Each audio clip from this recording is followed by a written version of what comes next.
जय श्री कृष्ण। भगवत प्रेमियों, आज आपको इस वीडियो में श्रीमद् भगवत गीता जी का 9वां अध्याय सुनाने वाले हैं। इस अध्याय में 34 श्लोक हैं और इस अध्याय का नाम है राज विद्या राज गुहा योग। इस अध्याय में ये श्रीमद् भगवत गीता जी का 9वां अध्याय बहुत महत्वपूर्ण है। इस अध्याय में भगवान श्री कृष्ण ने अर्जुन को परम गोपनीय ज्ञान दिया है। एक ऐसा ज्ञान है कि संसारिक मोह माया से परे है।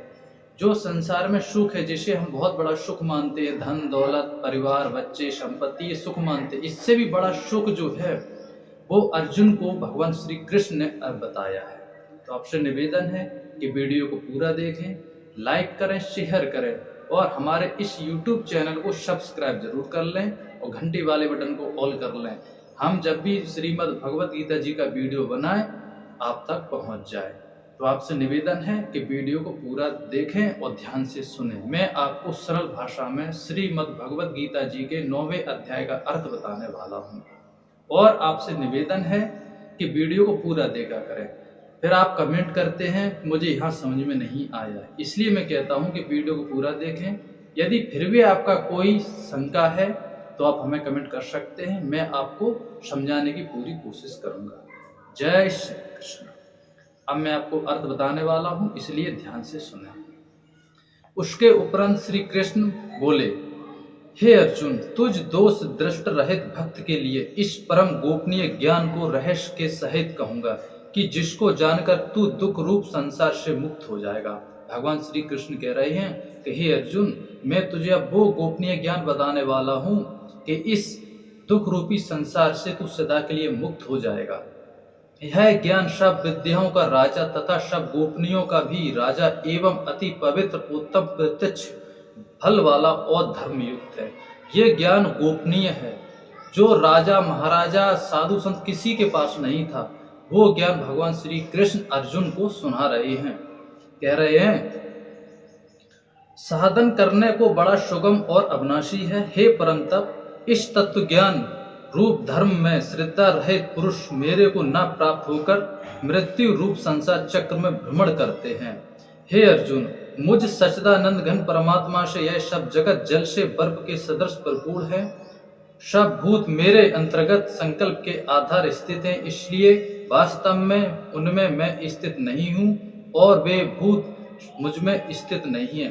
भगवान श्री कृष्ण कह रहे हैं कि जो संसार है ये मेरे द्वारा बनाया गया है। जैसे जल से बर्फ बनती, उसी प्रकार मैंने इसको रचा है। लेकिन मनुष्य जो है मुझे भूल चुका, परमानंद को भूल चुका। इस संसार की मोह माया में उलझकर वो परमानंद को भूल गया है। अब कह रहे हैं, किंतु मेरी योग माया और प्रभाव को देख के भूतों का धारण पोषण करने वाला और भूतों को उत्पन्न करने वाला भी मेरा आत्मा वास्तव में भूतों में स्थित नहीं है। भगवान श्री कृष्ण कह रहे हैं, जो परब्रह्म परमात्मा वो कह रहे हैं कि मेरा इन भूतों को धारण पोषण करने में मेरा कोई रोल नहीं है, यानी कि मेरी कोई भूमिका नहीं है। स्पष्ट लिखा है, क्योंकि जैसे आकाश से उत्पन्न हुआ सर्वत्र विचरने वाला महान वायु सदा आकाश में ही स्थित है, वैसे ही मेरे संकल्प द्वारा उत्पत्ति वाले होने से संपूर्ण भूत मेरे में स्थित हैं। भगवान श्री कृष्ण कह रहे हैं कि मैंने सिर्फ संकल्प के द्वारा इनको रचता हूँ, बाकी मेरा इनमें कोई रोल नहीं है। ऐसे जान, हे अर्जुन, कल्प के अंत में सब भूत मेरी प्रकृति को प्राप्त होते हैं, अर्थात प्रकृति में लय होते हैं, और कल्प के आदि में मैं उनको फिर रचता हूँ।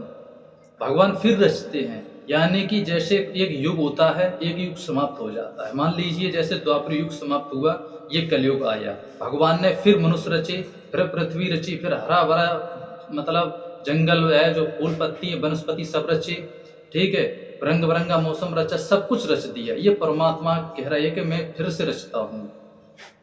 और लिखा है, कैसे कि अपनी त्रिगुणी माया को अंगीकार करके स्वभाव के वश में परंतर्थ हुए इस संपूर्ण समुदाय को बारंबार उनके कर्मों के अनुसार रचता हूँ। भगवान श्री कृष्ण कह रहा है कि मैं अपनी त्रिगुण माया को अंगीकार करके, यानी कि अपनी माया का प्रयोग करके जो जैसा कर्म करता है उसको मैं वैसा ही रचता हूँ, वैसा ही उसको शरीर प्रदान करता हूँ। लिखा, स्थित हुए मुझ परमात्मा को वे कर्म नहीं बांधते, यानी कि वो जो कुछ मैं करता हूँ मुझे कोई कर्म नहीं लगता, ना पाप लगता है ना ही मुझे पुण्य लगता है। हे अर्जुन, मुझ अधिष्ठाता के सकाशे यह मेरी माया चराचर सहित सर्व जगत को रचती है और इस ऊपर कहे हुए हेतु से यह संसार आवागमन रूप चक्र में घूमता है। ऐसा होने पर भी संपूर्ण भूतों के महान ईश्वर रूप मेरे परम भाव को न जानने वाले मूढ़ लोग मनुष्य का शरीर धारण करने वाले मुझ परमात्मा को तुच्छ समझते हैं। भगवान कृष्ण का साफ साफ कहना है कि जिसको मैंने रचा, मैंने दुनिया रची, मैंने इस जीव को सारी सुविधाएं दी, सब कुछ मनुष्य के लिए किया, परंतु मनुष्य अंत में मुझे ही भूल जाता है। इस माया जाल में उलझकर इस संसार में आता है और माया जाल में उलझकर मुझे ही भूल जाता है और मुझे तुच्छ समझता है। मुझे कुछ भी, मेरी मतलब कोई ईश्वरीय में नहीं समझता है, मेरी भक्ति के लायक मुझे नहीं समझता। वो अपने आप को महान श्रेष्ठ समझता है और इस माया को ही सर्वोपरि मानता है। और भगवान कह रहे हैं, ऐसा होने पर भी संपूर्ण भूतों के महान ईश्वर रूप मेरे परम भाव को ना जानने वाले मूढ़ लोग मनुष्य का शरीर धारण करने वाले मुझे तुच्छ समझते हैं। मनुष्य का शरीर धारण करते हैं और मूढ़ लोग यानी कि अज्ञानी लोग, भगवान श्री कृष्ण ने कहा है कि जो मेरी भक्ति नहीं करते हैं, जो मुझे नहीं पहचान पाते इस माया जाल में उलझकर, वो मूढ़ लोग यानी कि मूर्ख लोग हैं, मुजड्ड टाइप के अज्ञानी हैं, साफ कह रहे हैं। अर्थात अपनी योग माया से संसार के उद्धार के लिए मनुष्य रूप में विचरते हुए को साधारण मनुष्य मानते हैं। मुझे एक साधारण मनुष्य मानते हैं। मैं एक लीला करता हूँ, मैं हर युग में आता हूँ तो मुझे साधारण मनुष्य मानते हैं, मुझे ईश्वर कोई नहीं मानता है। जो कि वृथा आशा, वृथा कर्म और वृथा ज्ञान वाले अज्ञानी जन राक्षसों और असुरों जैसे मोहित करने वाले तामसी स्वभाव को ही धारण किए हुए, परंतु हे कुंती पुत्र, देवी प्रकृति के आश्रित हुए जो महात्मा जन मेरे को सब भूतों को सनातन कारण और नाश रहित अच्छा रूप जानकर अन्य मन से युक्त हुए निरंतर भजते हैं, वे दृढ़ वाले निश्चय वाले भक्तजन निरंतर मेरे नाम और गुणों का कीर्तन करते हुए तथा मेरी प्राप्ति के लिए यत्न करते हुए और मेरे को बारंबार प्रणाम करते हुए सदा मेरे ध्यान में युक्त हुए अन्य भक्ति से मुझे उपासते, यानी कि मुझे अन्य भक्ति से उपासते। मेरी भक्ति की मतलब अलग रास्ता है, एक अलग तरीका है, उससे मुझे उपासते हैं, मेरी साधना करते हैं। उनमें कोई तो मुझे विराट स्वरूप परमात्मा को ज्ञान यज्ञ के द्वारा पूजन करते हुए एकत भाव से, अर्थात जो कुछ है सब वासुदेव ही है, ऐसा भाव से उपासते। यानी कि भगवान श्री कृष्ण का कहना है कि इस संसार में जो कुछ भी है, इस संसार में जो कुछ भी है, माया, संपत्ति, धन दौलत, परिवार, जमीन जायदाद, जो कुछ भी है सब परमेश्वर का है, मेरा कुछ भी नहीं है, ये शरीर भी मेरा नहीं है, ऐसा मानते हुए ईश्वर को सौंप देते हैं और उनकी आराधना भक्ति करते हैं। और दूसरे पृथक भाव से अर्थात स्वामी सेवक भाव से और कोई बहुत प्रकार से भी उपासते हैं। भगवान श्री कृष्ण का कहना है कि कुछ भक्त तो ऐसे मुझे अपना ईश्वर, अपना स्वामी, अपना राजा समझकर मुझे पूजते हैं और मेरे आदेश अनुसार ही कर्म क्रिया करते हैं। और लिखा है, क्योंकि कृत अर्थात स्वरत कर्म भी मैं हूँ, यज्ञ अर्थात पंचमहादिक यज्ञ स्मार्थ कर्म भी मैं हूँ, स्वदा अर्थात पितरों के निमित्त दिया जाने वाला अन्न भी मैं हूँ, औषधि अर्थात सब वनस्पतियाँ भी मैं हूँ, एवं मंत्र मैं हूँ, घृत मैं हूँ और अग्नि भी मैं हूँ और हवन क्रिया भी मैं ही हूँ।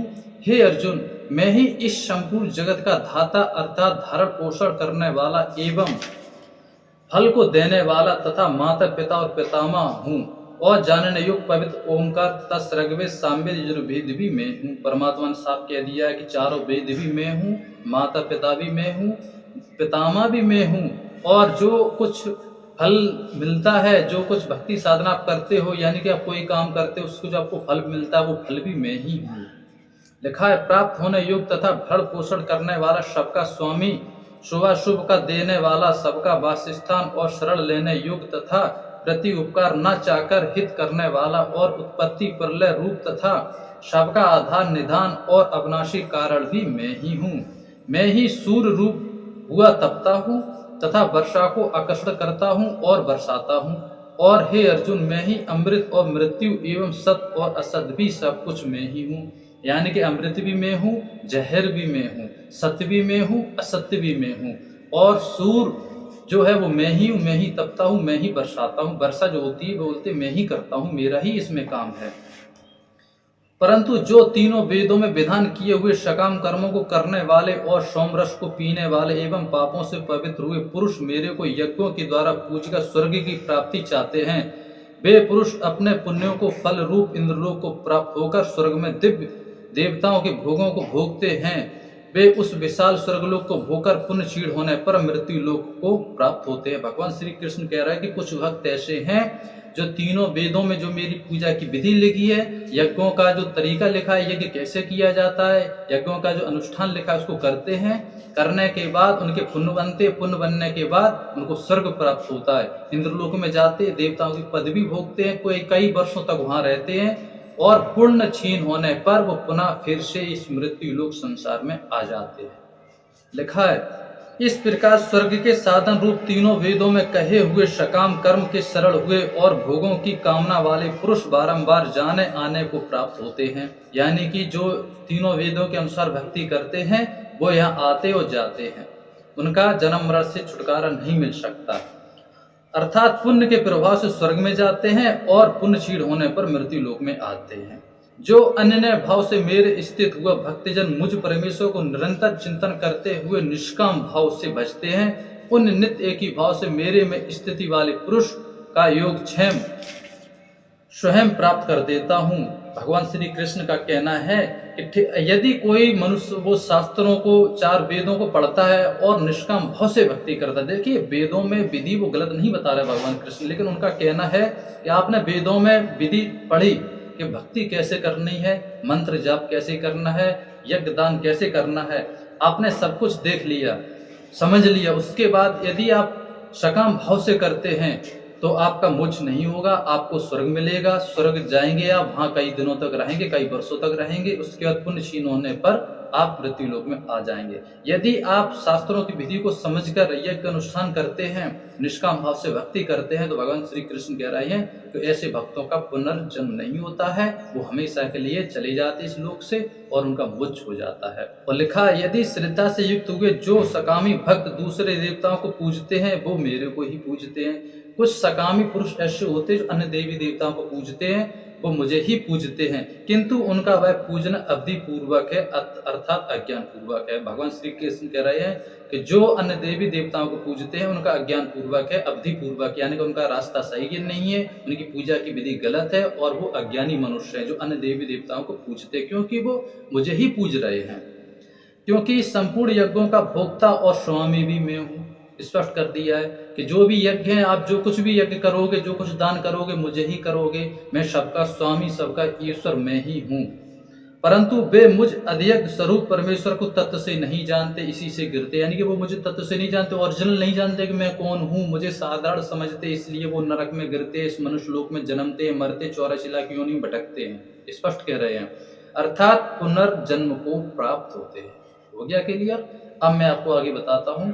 कारण यह नियम है कि देवताओं को पूजने वाले देवताओं को प्राप्त होते हैं, पितरों को पूजने वाले पितरों को प्राप्त होते हैं और भूतों को पूजने वाले भूतों को प्राप्त होते हैं, और मेरे भक्त मेरे को ही प्राप्त होते, इसलिए मेरे भक्त का पुनर्जन्म नहीं होता है। यहाँ से क्लियर होता है कि जो देवी देवताओं को पूजते, अन्य देवी देवताओं को जो पूजते हैं वो देवी देवताओं को प्राप्त हो जाते, उनके लोक में चले जाते हैं, और जो पितरों को पूजते हैं वो पितरों को प्राप्त हो जाते, पितरों के लोक में जाते हैं, और जो भूतों को पूजते हैं तो भूतों के लोक में जाते, भूत योनि में उनका जन्म होता है। और मेरा भक्त चाहे जैसा भी हो वो अंत में मुझे ही प्राप्त होता है, और मेरे भक्त का पुनर्जन्म नहीं होता है, वो जन्म मृत्यु को जीत लेता है। हे अर्जुन, मेरे पूजन में यह सुगमता भी है कि पत्र, पुष्प, फल, जल इत्यादि जो कोई भक्त मेरे लिए प्रेम से अर्पण करता है, उस शुद्ध बुद्धि निष्काम प्रेमी भक्त का प्रेम पूर्वक अर्पण किया हुआ वह पत्र, पुष्प आदि मैं सगुण रूप से प्रकट होकर प्रीति सहित खाता हूँ। भगवान श्री कृष्ण कह रहे हैं कि हे अर्जुन, मेरे पूजन में एक सुगमता, एक सरलता भी है कि कोई भक्त मुझे प्रेम से पत्र यानी कि पत्ता, फूल, पुष्प, फूल, फल और जल इत्यादि जो कोई मुझे प्रेम भाव से अर्पण करता है, मुझे चढ़ाता है, तो मैं सकाम रूप से प्रेम से अर्पण करता हूँ, यानी कि उनको खाता हूँ, इसमें कोई संशय नहीं है।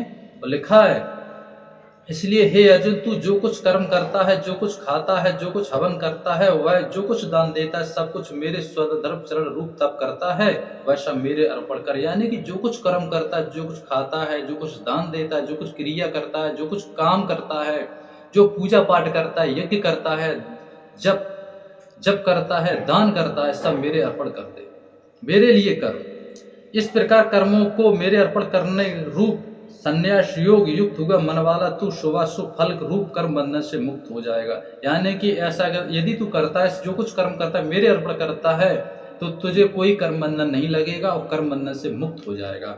और लिखा है, यद्यपि मैं सब भूतों में संभाव को व्यापक हूँ, ना कोई मेरा प्रिय है और ना मेरा प्रिय है। यानी भगवान श्री कृष्ण कह रहा है, ना तो मेरा कोई अधिक प्रेमी है, मुझे कोई अधिक प्रिय नहीं है, और ना ही मेरा किसी अप्रिय, यानी कि ना प्रिय ना प्रिय नहीं, ना मेरा कोई प्रेमी है और ना ही मेरा कोई दुश्मन है। ना मैं किसी से प्रेम करता हूँ, ना ही मैं किसी से नफरत करता हूँ। हाँ, पर जो भक्त मुझे जैसा भक्ता है, जैसा मुझे जितना प्रेम करता है, मैं भी उसको वैसा ही प्रेम करता हूँ।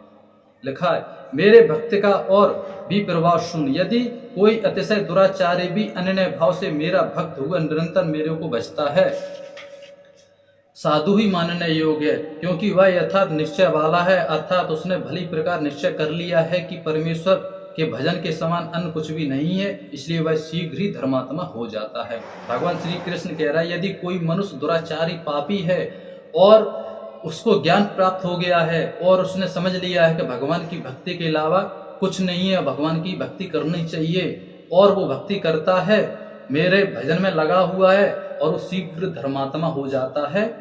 इसलिए लिखा है कि शीघ्र धर्मात्मा हो जाता है और सदा रहने वाली परम शांति को प्राप्त होता है, और वो सदा रहने वाली परम शांति को प्राप्त होता है। जो मनुष्य शांति को प्राप्त नहीं हो पाता है, लेकिन ऐसा जो भगवान का भक्त है, वो परम शांति को प्राप्त होता है। हे अर्जुन, तू निश्चय पूर्वक सत्य जान कि मेरे भक्त का नष्ट नहीं होता है, यानी कि जो मेरा भक्त है, जो मेरी भक्ति करता है, उसका कभी नाश नहीं होता है, वो इन लोकों में 84 लाख योनि में कभी नहीं भटकता है। लिखा है, क्योंकि हे अर्जुन, स्त्री वैश्य और शूद्र आदि तथा पापियों योनियों वाले भी जो कोई होवे, वे भी मेरे शरण होकर तो परम गति को ही प्राप्त होते। भगवान श्री कृष्ण कह रहे हैं, चाहे वो पुरुष हो, स्त्री हो, शूद्र वैश्य कोई भी हो, चाहे पापी हो, चाहे वो पुण्यकर्मी आत्मा हो, अगर वो परम गति को जाएगा तो मेरे शरण होकर ही निकलेगा। लिखा है, फिर कहना क्या है कि पुण्यशील ब्राह्मण जन तथा राजर्षि भक्तजन परम गति को प्राप्त होते, इसलिए तू सुख रहित और क्षणभंगर इस मनुष्य शरीर को प्राप्त होकर निरंतर मेरा ही भजन कर। अर्थात मनुष्य शरीर बड़ा दुर्लभ है, परंतु नाशवान और सुख रहित, इसलिए काल का भरोसा न करके तथा अज्ञान से सुख रूप भसने वाले विषय भोगों को न फंसकर निरंतर मेरा ही भजन कर। भगवान श्री कृष्ण कह रहे हैं कि ये मनुष्य शरीर बड़ा दुर्लभ है, ऐसे नहीं मिलता है, कई जन्मों के पुण्य प्राप्त होकर आपको ये मनुष्य शरीर मिला, इसलिए इस मनुष्य शरीर को यूं नहीं गंवाना चाहिए, मेरी भक्ति कर। और काल का कोई भरोसा नहीं है, काल कब मतलब मृत्यु आपकी आ जाए, शरीर कब नाश हो जाए, इस शरीर के नाश होने से पहले मेरी भक्ति कर ले। और ये वासना, इस सुख जो संसार सुख रूप है ना, विषय वासना, इन सबको त्याग कर, इन्हें बिल्कुल मत फंस। लिखा है, विषय भोगों को न फंसकर निरंतर मेरा ही भजन कर। केवल मुझ सच्चिदानंद घन वासुदेव परमात्मा ही अन्य प्रेम से नित्य निरंतर अचल मन वाला है, और मुझ परमेश्वर को श्रद्धा प्रेम सहित निष्काम भाव से नाम गुण और प्रभाव के श्रवण कीर्तन मनन और पठन पाठन द्वारा निरंतर भजने वाला हो, तथा मुझ शंख चक्र गदा पद्म और क्रीट कुंडल आदि भूषण से युक्त पीताम्बर बनमाला और कौस्तुभ भ्रमरधारी विष्णु का मन वाणी और शरीर के द्वारा सर्वस्व अर्पण करने अतिशय श्रद्धा भक्ति और प्रेम से व्यलता पूर्वक पूजन करने वाला हो, और मुझ सर्वशक्तिमान विभूति बल ऐश्वर्य महादुरता गंभीरता उदारता वात्सल और स्वधता आदि गुणों से संपन्न करके सबके आश्रय रूप वासुदेव को विनय भाव पूर्वक भक्ति सहित साष्टांग दंडवत प्रणाम कर। इस प्रकार मेरे शरण हुआ तू आत्मा को मेरे की भाव करके मेरे को ही प्राप्त होगा। भगवान श्री कृष्ण कह रहे हैं कि मेरा जो चतुर्भुज रूप है उसको अपने ध्यान में रख और मेरी भक्ति कर,